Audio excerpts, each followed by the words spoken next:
The genesis of Timeless Seeds really was to introduce cover crops to other organic farmers in the state of Montana.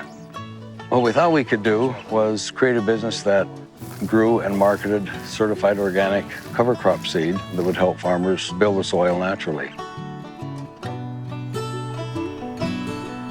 Montana pretty much always has been, since my grandparents' time, the last 100 years or so, primarily a wheat fallow rotation, followed by cultivated fallow. It would be wheat cultivation for a year, wheat cultivation for a year, and so forth. And of course, over the decades, that had a very deleterious effect on the soil.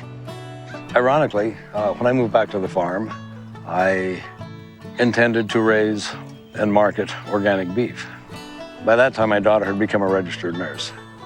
And so I sent her my blood work up, and she called me immediately and said, "Dad, you have to quit eating red meat.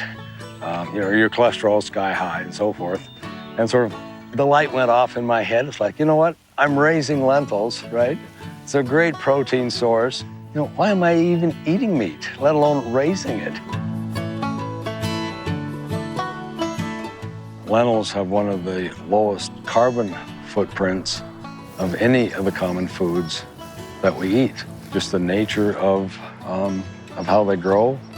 As legumes, they're able to provide nitrogen nutrient for themselves from beginning to end. Lentils not only are good for the soil, they're also good for the planet.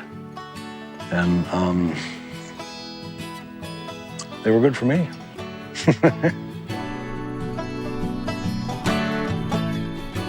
So at the end of the day, farmers will grow what people eat.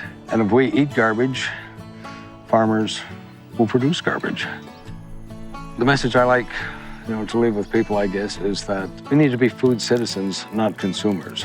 As consumers, we eat whatever is put in front of us. As food citizens, we make conscious decisions about the environmental impact, the carbon footprint, the social impact of what is on our plate.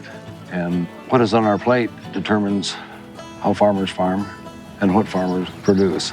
And I think if we think of ourselves as part of that larger community, rather than as an independent, isolated piece in a system, I think we'll all be better off.